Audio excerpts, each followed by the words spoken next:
Bagong araw, panibagong vlog na naman tayo mga kadiwa. Sabi nga sa kasabihan, may tiyaga, may nilaga. Sabi nga sa kasabihan, may mapalad at hindi mapalad. So, simulan na natin ang video ito. So, mga kadiwa, nakikita nyo ba ang laptop na nandyan sa screen?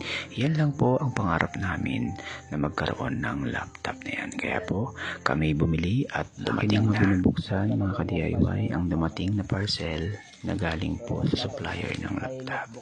So, kaya ko po binibidyo yan para makita natin at makita po ng seller kung legit ba ang aming pinagsabi na sa kasabihan, may mapalad at hindi mapalad. Nung aking buksan ang karton na yan at ang parcel na yan, ayan ang aming. So, kinukunti-kunti ko lang siyang buksan para hindi masira kung sakaling hindi po laptop. Buksan ang box na to sa kasamang palad ay wala pong laptop sa loob. At ang laman po ng box na to ay napakarami pong sabon. Tabango yata. Sabon.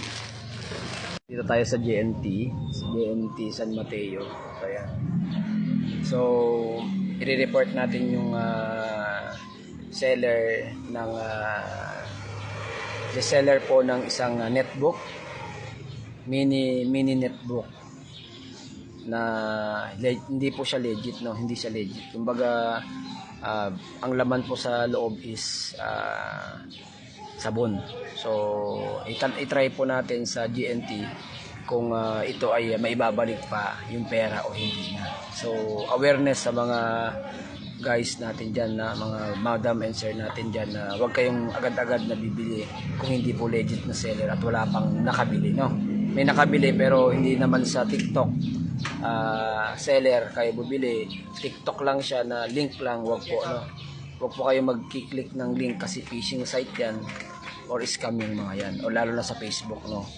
Wag po kayong bumibili sa Facebook kasi karamihan po dyan scam. Mas maganda po sa mga seller ng TikTok, Lazada na ang rate niya ay magaganda at marami ng reveal. So guys, tara ipalit natin kung ano po masasabi niya. So yan. Yung picture, mapakita mo. Yung pakita mo sa akin, ibigay mo sa akin yung picture niya. Kung ano talaga yung, kung anong item ito, kung ano yung talaga dapat ma-receive mo.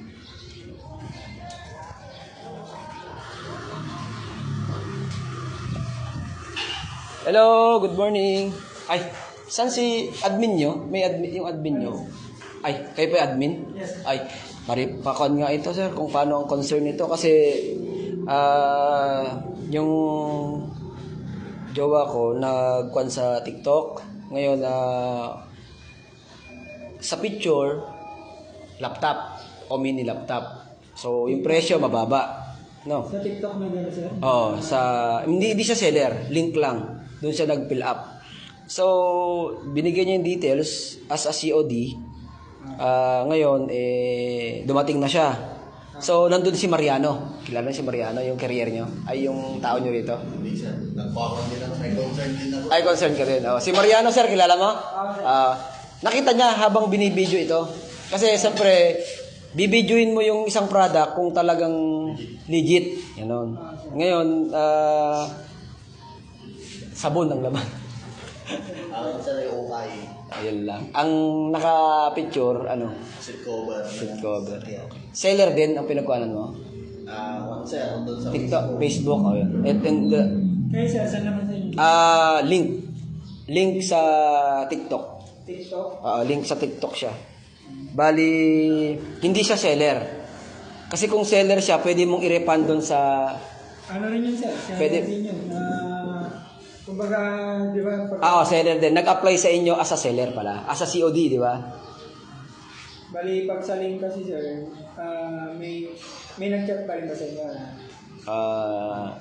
Pagka-click po ng link na yun, sa website siya, dumiretso po.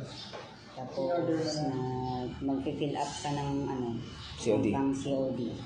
Hindi na nag-chat sa inyo. Kasi website siya po. Walang binigay na tao. Wala.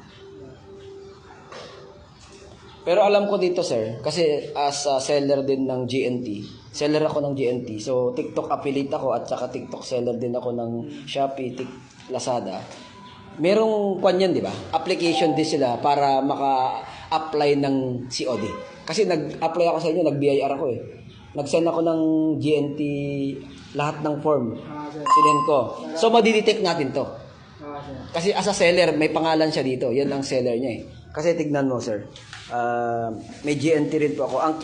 Pinili ko ang GNT carrier ng Lazada ko at saka Shopee, at saka TikTok. So, madidetect natin ito. So, mag-aware tayo dito. So, ibibideo ko na, sir, at ipopost natin para ma-aware na yung mga tao na itong seller na to ay hindi na dapat makabili. Sa'yo naman, sir, Facebook lang. Tao lang sa'yo. Ito, kumpanya to. Pwede itong mahabol. Kasi may BIR to eh. Kasi hindi sila pwedeng mag-COD. Kahit yun, sir, hindi sila pwedeng mag-COD kung wala silang seller. Makukuha ng BIR nila to. Magkakaroon sila ng problema sa pag-purchase. So, yun ang maganda dito. Kasi yun ang maganda sa bagong panukala ng BIR. Hindi makakapasok na seller ang isang nagtitinda kung hindi mag-BIR. Kasi ganun ginawa ko. Dati wala. Ngayon meron na. Ito yung pangalan niya.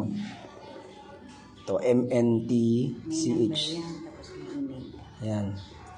Ito yun. So, picturean natin. Mag 1 million views lang to. Makikita lahat ito.